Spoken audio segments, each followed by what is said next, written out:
Halo sahabat Inspirasi News. Tony Rosyth, seorang pengamat politik dan pemerhati bangsa, dalam salah satu tulisannya dia menuliskan, MUI diopok-opok, Sekjen ancam mundur, Mubalik akan disertifikasi. Wacana ini berasal dari Menteri Agama, sangat serius, pro kontra muncul, Menak gak peduli, rencana jalan terus. MUI akan dilibatkan dalam program sertifikasi Mubalik ini. Apakah MUI setuju? MUI belum ambil keputusan, terima tawaran untuk terlibat atau tidak, belum ada pernyataan resmi. Mendadak, Sekjen MUI Anwar Abbas membuat pernyataan mengejutkan. Jika sertifikasi Mubalik ini diberlakukan, Sekjen MUI Anwar Abbas akan mengambil sikap tegas, mundur. Anwar Abbas membuat surat pernyataan yang diposting di salah satu grup WA.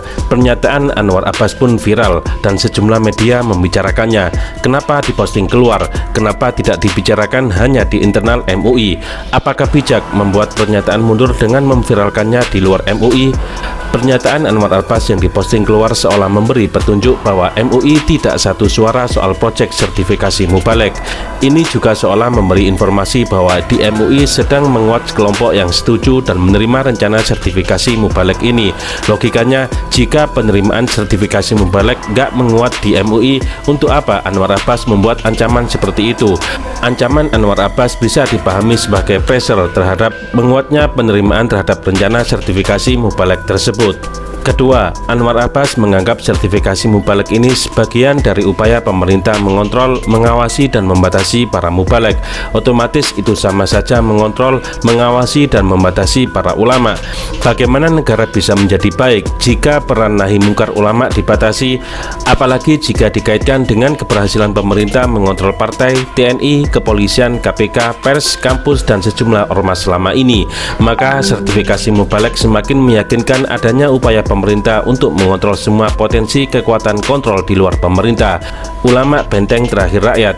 Jika ulama juga dikontrol, kelarlah negeri ini. Ketika kontrol umat menguat, banyak ulama yang semakin kritis dan terlibat dengan urusan politik.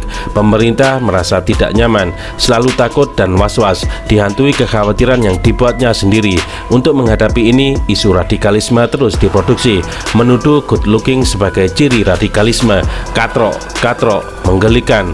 Rupanya upaya ini tidak cukup berhasil. Bahkan belakangan MUI justru terdepan menolak sejumlah kebijakan penguasa Perpu dan RUU, terutama RUU HIP, Omnibus Law, dan UU Minerba. Juga meminta pembubaran BPIP. Hubungan MUI dengan pemerintah saat ini memang tidak begitu harmonis, terutama sejak keluarnya fatwa terkait kasus penistaan agama Ahok dan maklumat MUI tentang RUU HIP. Sejak posisi ketum MUI ditinggal Kiai Ma'ruf Amin, MUI makin kritis, tegas, dan berani. Sertifikasi Mubalik yang digagas Kemenak dengan melibatkan MUI telah menimbulkan sejumlah kecurigaan. Pertama, MUI bisa dimanfaatkan untuk menghadapi dan mengontrol kekuatan ulama dan umat yang selama ini kritis dan beroposisi terhadap pemerintah. Kedua, membatasi gerakan dakwah agar tidak masuk dalam wilayah politik.